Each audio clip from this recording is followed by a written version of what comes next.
mempresentasikan materi UTS dengan mata kuliah yaitu komunikasi dan negosiasi dengan dosen pengampu yaitu Ibu Sulistiowati MPD. Sebelumnya saya minta maaf kepada Ibu atas keterlambatan pengumpulan UTS mata kuliah negosiasi dan komunikasi ini.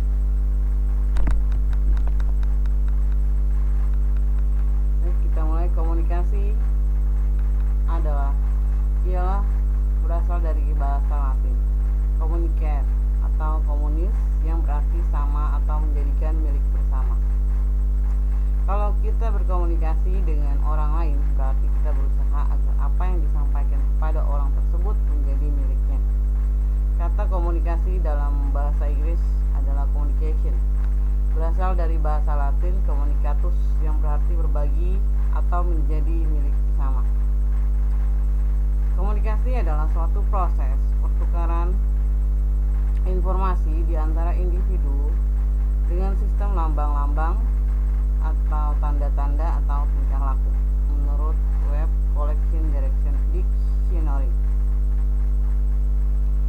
Nah, komunikasi menurut Wikipedia adalah suatu proses ketika seseorang atau beberapa kelompok, organisasi dan masyarakat menciptakan dan menggunakan informasi dengan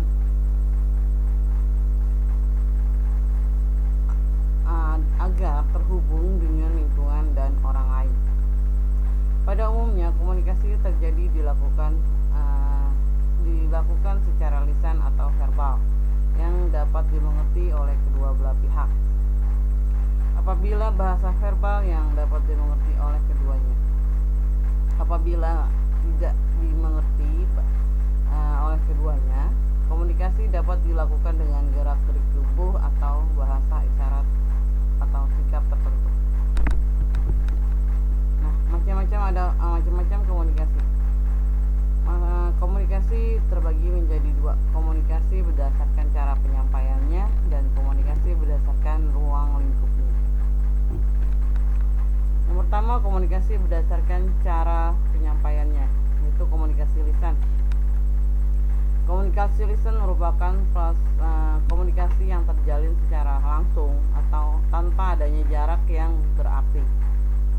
Contoh komunikasi lisan yaitu meeting dengan klien, wawancara kerja, atau dua orang yang sedang berbicara.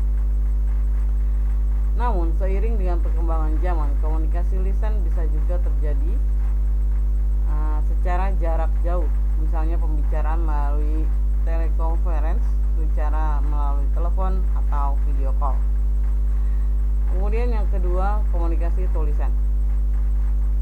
Komunikasi tertulis atau tulisan adalah komunikasi dengan media yang ditulis, biasanya melalui aplikasi atau media teknologi, mengirim pesan melalui email, chatting, atau aplikasi WhatsApp, Telegram, dan lain sebagainya. Kemudian komunikasi berdasarkan ruang lingkupnya. Yang pertama yaitu komunikasi internal. Komunikasi internal adalah komunikasi yang berada dalam batas ruang lingkup organisasi, di mana interaksi hanya terjadi antar individu di dalam organisasi itu saja.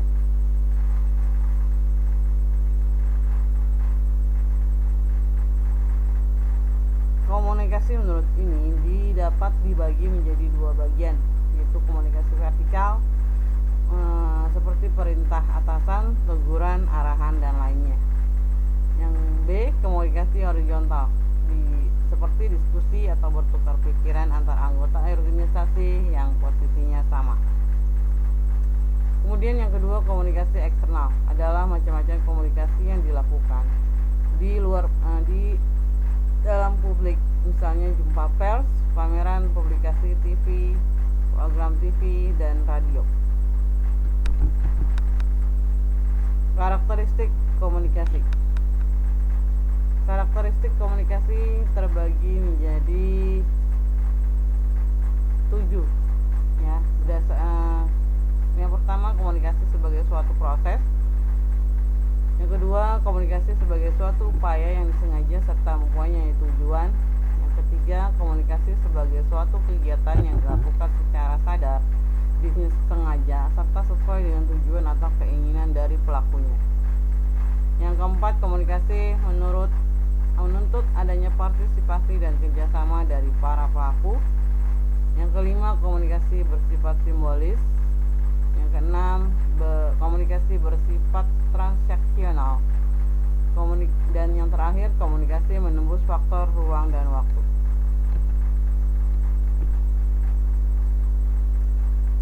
Tujuan komunikasi. Tujuan komunikasi yaitu agar komunikator dimengerti komunikan. Tujuannya, komunikasi yang pertama adalah untuk memastikan informasi atau pesan dari komunikator dapat dimengerti oleh orang lain atau komunikan. Karena itu, komunikator harus menyampaikan pesan utama secara jelas kepada komunikan. Yang kedua, agar dapat mengenal orang lain. Tujuan komunikasi agar dapat mengenal orang lain. Dengan adanya interaksi dan komunikasi, maka setiap orang dapat saling mengenali dan memahami satu sama lain. Kemampuan mendengar, membaca, mengartikan pesan orang lain dengan baik merupakan hal penting dalam aktivitas komunikasi. Yang ketiga, agar pendapat diterima orang lain. Tujuan yang dimaksud adalah agar pendapat kamu diterima oleh orang lain. Komunikasi persuasif seringkali dilakukan untuk menyampaikan gagasan seseorang atau ide seseorang pada halayak. Tujuannya agar ide dan gagasan tersebut diterima.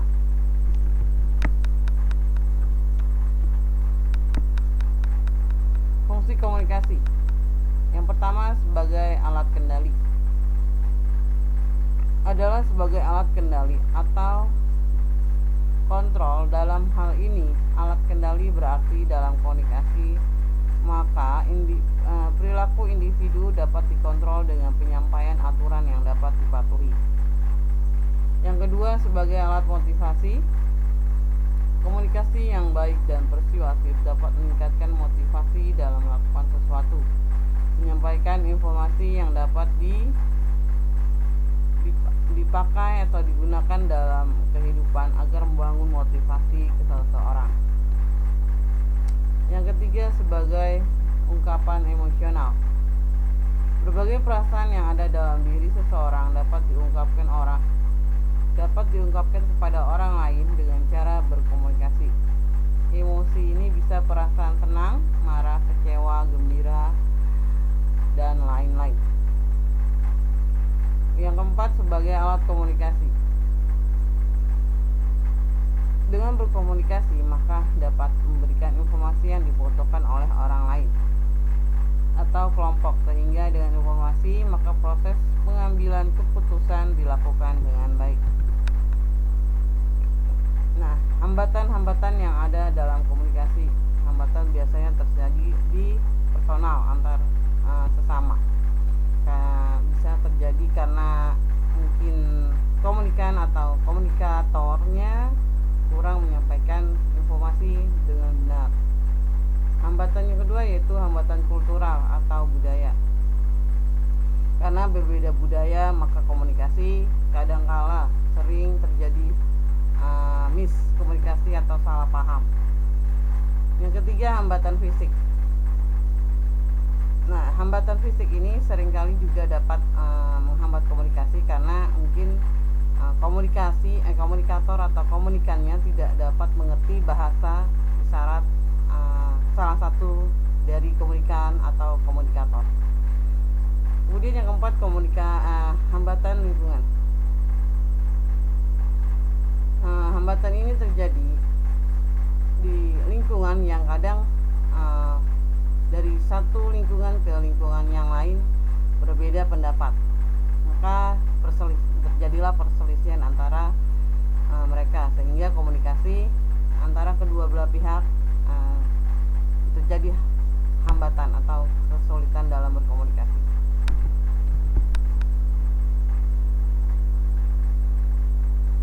Nah, cara mengatasi hambatan komunikasi yaitu mengirim pesan. Mengirim pesan harus dengan benar, baik, dan jelas.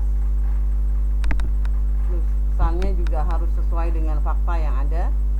Kemudian penerimaannya atau komunikatif harus dengan baik. Kemudian yang keempat adanya umpan balik pesan. Jadi komunikan harus memberikan umpan balik agar komunikator dapat mengerti pesan tersebut diterima atau tidak. Baik, sekian presentasi saya, kurang dan lebihnya mohon maaf. Wabillahi taufiq wal hidayah. Wassalamualaikum warahmatullahi wabarakatuh.